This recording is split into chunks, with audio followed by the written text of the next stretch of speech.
Welcome back.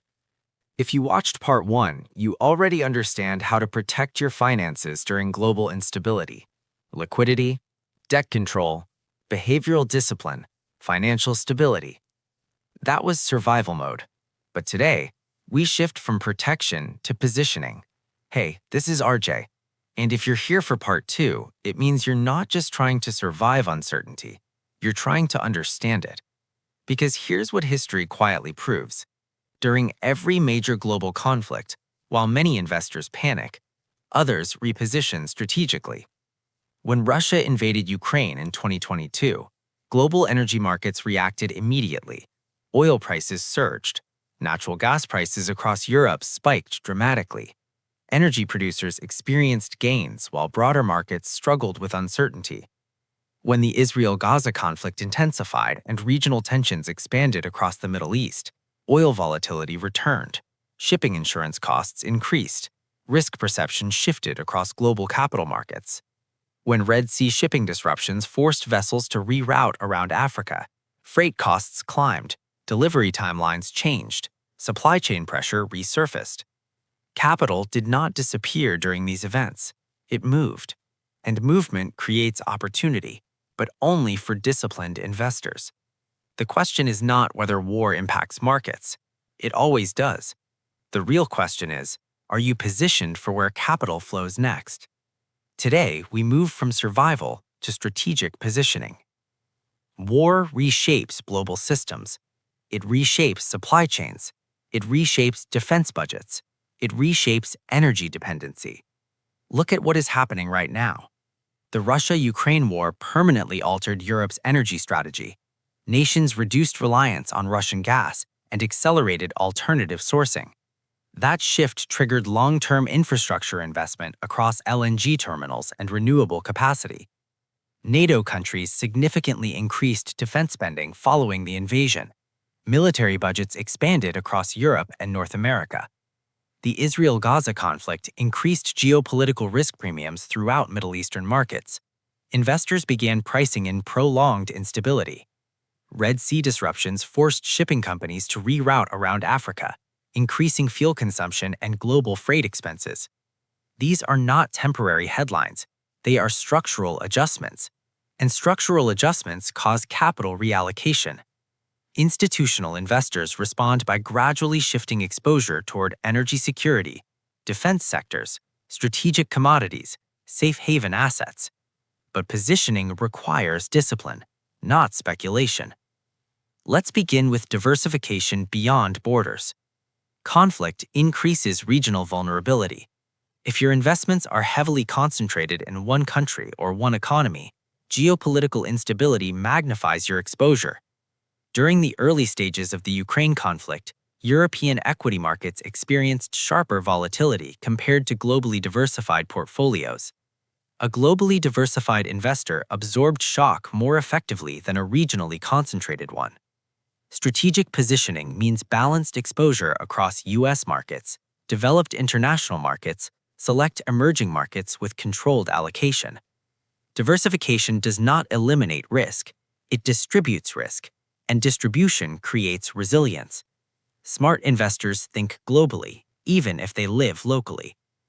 Now consider defensive sector allocation. During instability, certain sectors historically demonstrate relative resilience. Utilities, healthcare, consumer staples. Why?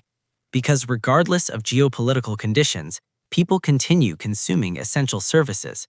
Electricity demand does not disappear during war. Medical services remain necessary. Basic goods remain essential. During recent Middle Eastern tensions and energy volatility, growth-heavy sectors experienced sharper swings compared to defensive allocations. This does not mean abandoning growth investments entirely. It means balancing growth exposure with defensive stability. Aggression without protection creates fragility. Balance creates endurance. Energy exposure deserves disciplined attention.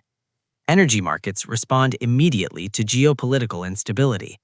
We saw oil prices spike during the Russia-Ukraine invasion. We've observed renewed volatility when Middle Eastern tensions threaten production or shipping routes. Energy assets can function as a hedge during geopolitical stress, but allocation discipline matters. Overexposure converts hedging into speculation. A moderate allocation to energy-related assets can reduce vulnerability to oil shocks, but chasing short-term spikes increases risk dramatically. Positioning is not about predicting the next surge. It is about structural balance within your allocation strategy. Gold and safe haven assets historically attract capital during geopolitical stress.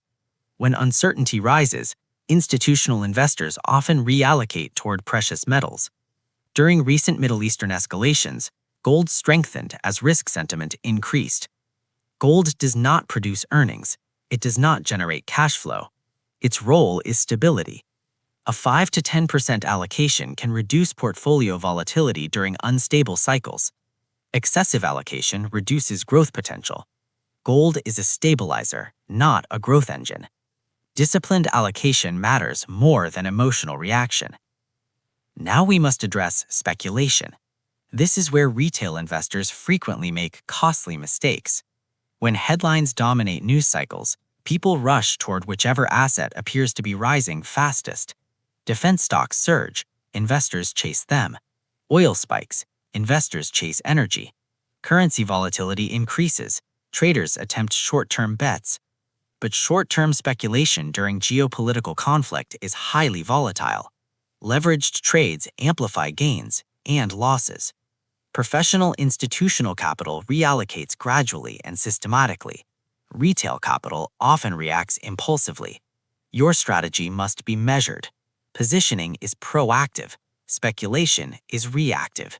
There is a difference. Income stability is also strategic positioning. War cycles influence labor markets. Defense contractors may expand hiring. Energy firms may increase investment.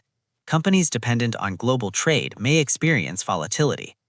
Positioning is not only about asset allocation, it is about income power.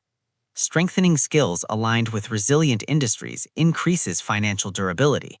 Developing secondary income streams increases flexibility. Remote capabilities, freelance expertise, diversified income sources. Financial resilience is not only portfolio-based, it is income-based. Currency awareness becomes critical during geopolitical instability. Sanctions during the Russia-Ukraine war created sharp currency fluctuations. Emerging market currencies often experience heightened volatility during global conflict. If your portfolio includes international exposure, currency diversification can act as a stabilizer.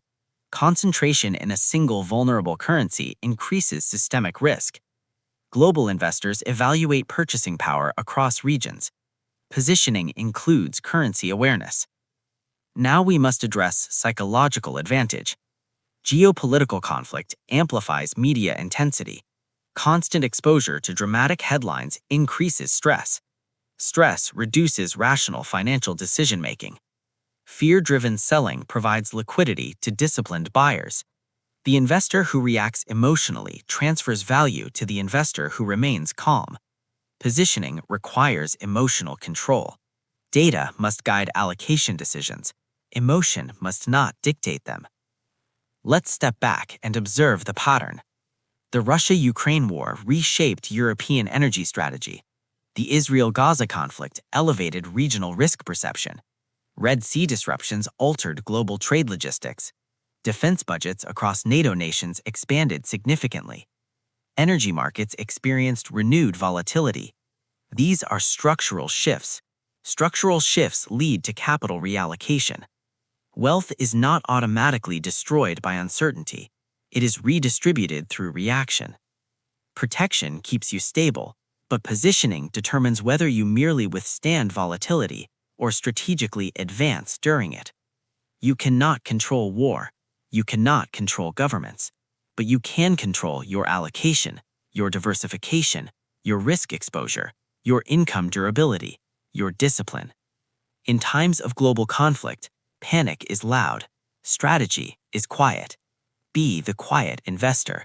This is RJ, and if you think long-term, position intelligently, and act with discipline, you don't just survive uncertainty, you build resilience within it.